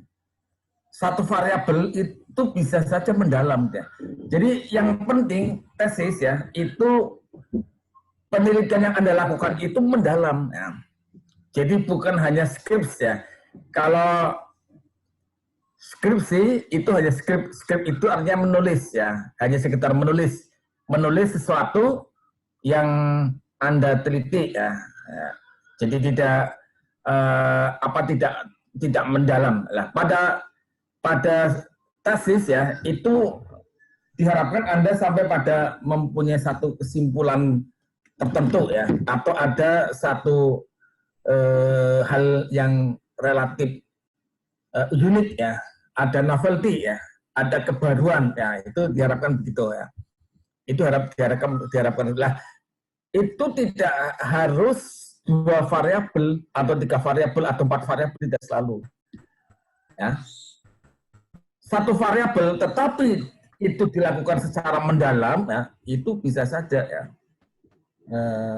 Merupakan satu penelitian yang menarik gitu ya, sesuatu penelitian yang mendalam ya. Misalnya tentang keberagamaan ya. Jadi misalnya kalau di sini ada enggak model seperti di Pati itu ada atau bukan keberagaman tapi ini. Di Pati itu ada satu masyarakat yang disebut dengan masyarakat Samin gitu ya. Pernah dengar ya masyarakat Samin ya? Gunung Kendeng, Mbak. Hanya meneliti tentang masyarakat Samin misalnya dalam hal apa? Dalam hal kegotong royongan itu ya.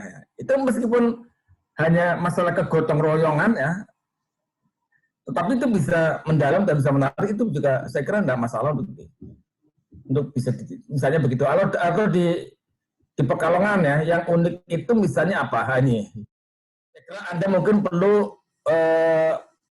penelitian itu misalnya di daerah Pekalongan Selatan ya, Pekalongan di sebelah selatan, yaitu di daerah-daerah gunung ya, Petung Kriono, kemudian Doro ya.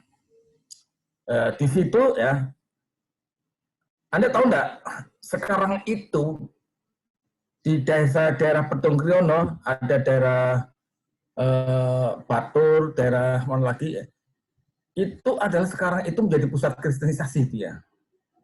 Ya, ada suatu masyarakat desa di daerah Batur dia yang sekarang itu Islam itu mayoritas, dan situ ada gereja megah ya. Ada gereja megah ya. Nah itu barangkali Anda bisa melakukan penelitian di situ ya. Misalnya tentang ya banyak sisi lah ya. Misalnya tentang sisi toleransinya itu bagaimana ya. Jadi kalau selama ini kan yang dianggap tidak toleran itu kan orang Islam itu ya, sedikit-sedikit orang Islam itu dianggap toleran. Saya jujur kadang-kadang saya tuh nggak serak gitu loh. Kadang-kadang sedikit-sedikit yang dianggap, yang dituntut toleran itu selalu orang Islam gitu ya. Padahal kalau kita lihat ya, sebenarnya yang tidak toleran itu malah, ya meskipun kita tidak terjebak dalam kasus balas dendam dan yang lain ya, tapi kita maunya adil lah ya. Nah, dalam konteks di sana, di Pekalongan Selatan, di Petung Kriono dan sebagainya, itu mungkin kita bisa melihat ketika Islam di sana itu minoritas, misalnya itu toleransi itu bagaimana ya. Alhamdulillah baik ya, kalau baik alhamdulillah berarti kan bisa menjadi salah satu contoh ya. Atau misalnya hal lain yang bisa kita lihat, misalnya di sana ya, pendidikan agama Islam itu bagaimana, pendidikan Islam itu bagaimana ya. Apakah anak-anak di sana itu ada kesempatan ya untuk belajar agama ya. Jadi pendidikan Islam di daerah minoritas ya, atau di daerah misalnya pendidikan Islam di daerah Petung Kriono, atau lebih spesifik di satu desa, katakanlah di desa Batur Petung Kriono ya. Mungkin Anda lebih spesifik tentang bagaimana kira-kira hak-hak pendidikan agama pada anak-anak kita di sana itu misalnya itu. Itu saya kira kan satu variabel, tapi itu bisa saja dia. Jadi yang penting menurut saya itu adalah kebaruan dan keunikan ya. Itu lebih penting ya.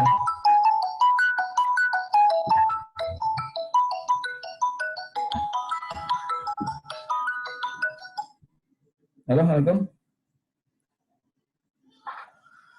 Maaf, saya sedang ini ya, sedang sedang mengajar. Nah. Ya jadi gitu ya. Artinya tidak selalu memang di sini gampangnya ya, gampangnya itu kemudian harus lebih dari 3 variabel itu sebenarnya untuk. Tetapi kalau misalnya Anda itu 1 variabel tapi unik ya, baru ya, saya kira tidak masalah ya. Demikian juga kalau, tapi memang kalau kuantitatif ya, saran saya ya jangan 1 variabel. Jadi tadi Mas ya, untuk yang penelitian deskriptif kuantitatif itu memang bisa 1 variabel ya, tetapi ya itu saya tidak merekomendasikan lah. Kalau 1 variabel ya kualitatif ya, itu lebih baiknya. Jadi jangan kuantitatif ya. Itu. Kalau yang kuantitatif itu yang 2 variabel atau lebih ya. Kalau 2 variabel itu bisa hubungan ya. Tapi sebenarnya jangan 2 juga sih ya. Kalau hanya hubungan ditambah 1 variabel lagi. Jadi memang yang mengatakan harus 3 variabel itu adalah untuk kuantitatif yang kaitannya dengan jadi penelitian kuantitatif ya, yang sifatnya korelatif ataupun asosiatif ya, atau membandingkan ya. Membandingkan itu jangan hanya 2 tapi mungkin 3 dan sebagainya. Ya tambah 1 lagi aja lah gitu aja. Jadi sebenarnya yang hubungan ataupun komparatif ya itu tidak hanya 2 loh, bisa 3, bisa lebih dari 2. Tapi kalau untuk menjenengan semua ya 3 lah, 3 variabel ya. Pak, analisisnya sulit ya, pakai analisis menggunakan software ya. Nanti saya kasihkan ada software Wizards ya, atau Anda nanti menggunakan SPSS atau Literal ataupun yang lainnya. Nah, itu sekarang banyak tool ya yang bisa Anda pakai ya. Jadi jangan takut gitu begitu. Saya kira itu ya. Ada lagi? Mbak Inulafa ini sedang tidur kok.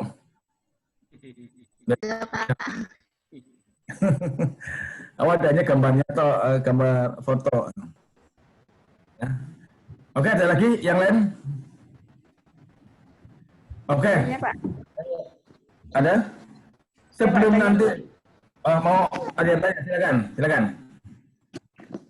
Ini Pak, tadi kan di makalah Ismi ya? Hah?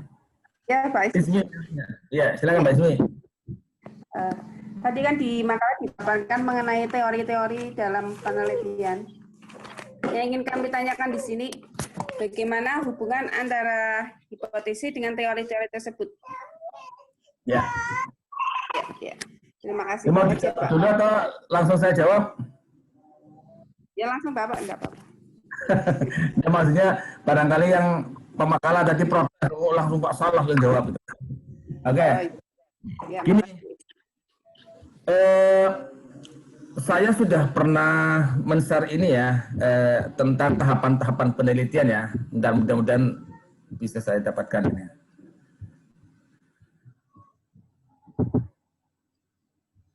Jadi dalam tahapan-tahapan penelitian itu ya,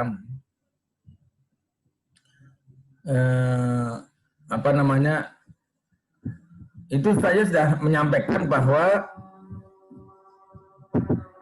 ada tahapan di mana kita melakukan analisis terhadap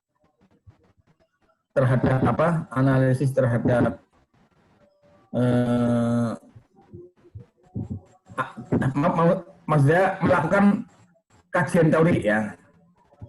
Dari kajian teori itu nanti kita jadi bahan untuk melakukan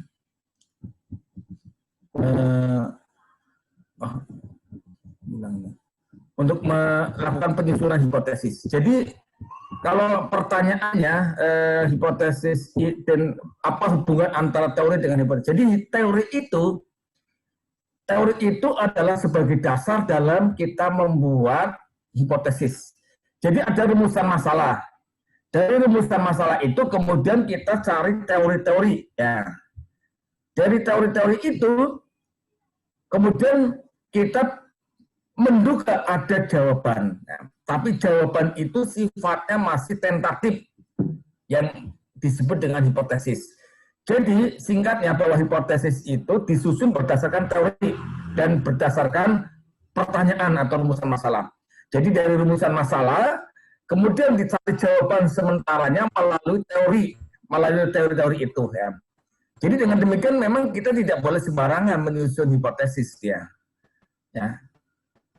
Jadi penyusunan hipotesis itu bukan didasarkan pada perasaan, ya, tapi didasarkan pada teori. Ya. Meskipun ya kadang antara teori dengan perasaan atau dengan insting atau pengetahuan-pengetahuan yang sudah Anda dapatkan biasanya itu klop, ya. Ya, misalnya hubungan antara motivasi dan prestasi, misalnya dia. Anda kan secara insting mengatakan ada hubungan kan ya, ada hubungan antara motivasi dan prestasi. Nah, tetapi sebenarnya itu hanya berdasarkan insting ya, Anda harus perkuat dengan teori ya, teori-teori tentang motivasi ya, dan teori-teori tentang prestasi. Ya, nanti dari teori-teori itu ternyata memang bahwa ada hubungan antara motivasi dan prestasi. Jadi Anda sekali lagi bahwa menyusun hipotesis itu berdasarkan teori. Dan ditambah lagi ya, Anda kuatkan dengan penelitian yang relevan. Ya. Ya, jadi dari penelitian yang relevan dan dari kajian teori itu nanti kita bisa mendapatkan sebuah jawaban dari pertanyaan yang diajukan itu. Ya. Itulah yang disebut dengan hipotesis. Mengapa masih dikatakan hipotesis? Karena itu masih masih tentatif, masih sementara. Perlu dikokohkan dengan melakukan uji hipotesis. Nah, penelitian itu adalah pada hakikatnya melakukan uji hipotesis. Saya kira itu ya, Mbak Ismi ya. Mbak Isminya mana nih? Sila bertanya tidur ini. Oh iya, saya kira ada. Sorry Mbak ya. Ya Pak. Oke, ada lagi? Pak, baru ada yang gabung ini Mas Herman ini. Habis walemahan Pak Mas Herman. Oke, cukup ya. Ada lagi? Kalau masih ada ya saya kasih kesempatan ya. Kalau tidak ada ya sudah kita akhiri. Untuk yang akan datang ya, di samping giliran saya ingin Anda membuat ya, ini PR ya. Pertama membuat rumusan masalah ya. Rumusan masalah ya. Jadi Anda membuat rumusan masalah dari kira-kira yang akan Anda teliti ya. Kalau Anda sudah buat tentu saja itu diawali dengan Anda buat latar belakang ya.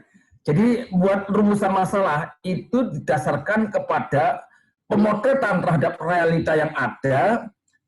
Ya, jadi realita yang ada, kemudian Anda sandingkan dengan idealitanya. Ya, itu nanti akan ada masalah. Jadi sekali lagi saya minta Anda buat latar belakang masalah dan buat rumusan masalah ya. Ya. Jadi nanti itu nanti Anda presentasikan ya, nanti kita share. Jadi nanti besok ada 2 sesi ya. Sesi yang pertama itu sharing dari yang sudah siap untuk dibedah LBM dan rumusan masalahnya. Ya. Dan yang kedua presentasi tentang materi yang sudah dijadwalkan. Bisa ya? Harus bisa ya. Anda buat LBM dan rumusan masalah ya. Nah, jadi Anda harus sudah punya masalah nih ya. Entah nanti untuk buat tesis dan sudah punya gambaran tesisnya itu apa ya, itu dari situ Anda kira-kira akan meneliti apa, kemudian latar belakangnya apa, Anda rumuskan masalah ya. Nanti yang lain-lain kemudian kita bahas berikutnya. Jadi ya, ada pertanyaan?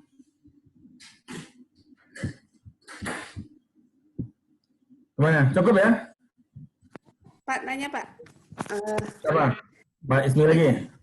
Untuk pertemuan minggu ke depan, berarti yang sharing tentang permasalahan itu tiap mahasiswa ya Pak ya? Iya, tapi nanti mungkin semuanya siap ya. Nanti yang saya tunjuk ya harus menyampaikan ya. Jadi semuanya punya amunisi ya. Amunisi punya sudah siap ya. Meskipun mungkin tidak bisa semuanya ya, tapi kita nanti secara random ya akan milih beberapa, gitu ya. Iya, Pak. Nah, ya. Iya.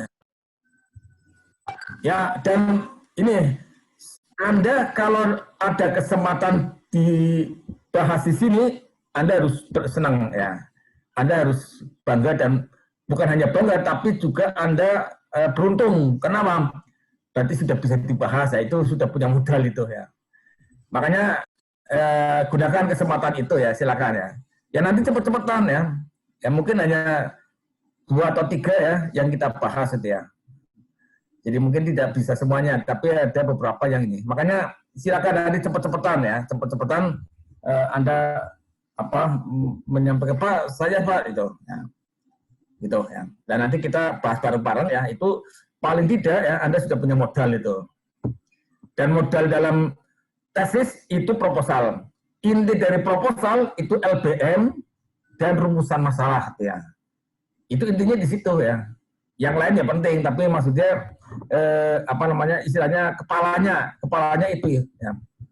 Kalau masalah judul ya itu gampang bisa dicari. Kerangka teoritis bisa dicari ya. Anda bisa cari kan ada katanya fas'alu ahlal Google in kuntum la ta'lamun kan ya. Gitu kan ya. Fas'alu ahlal Google in kuntum la ta'lamun. Bertanyalah kepada Google jika kamu tidak tahu ya.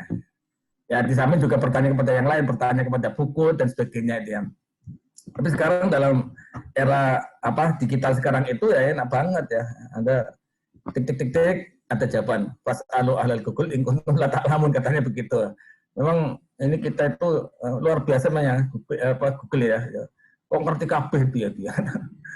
Ya. Saya kira gitu ya. Ada lagi yang ingin ditanyakan? Cukup ya? Pak, udah jam 3. Baik, kalau cukup ya kita akhiri sampai di sini ya. Selamat melaksanakan ibadah sholat dan selamat melaksanakan aktivitas berikutnya. Demikian mohon maaf atas segala sesuatunya. Billahi taufiq wal hidayah. Assalamualaikum warahmatullahi wabarakatuh. Waalaikumsalam warahmatullahi wabarakatuh. Waalaikumsalam warahmatullahi Ya, terima wabarakatuh. kasih Mas Fauzan ya yang sudah memberikan linknya itu ya. Dimatikan dari situ kalian Pak. Nah? Dimatikan dari situ enggak apa-apa sekalian. Oh ya. Oh ya saya ini sih ya, masih host ya.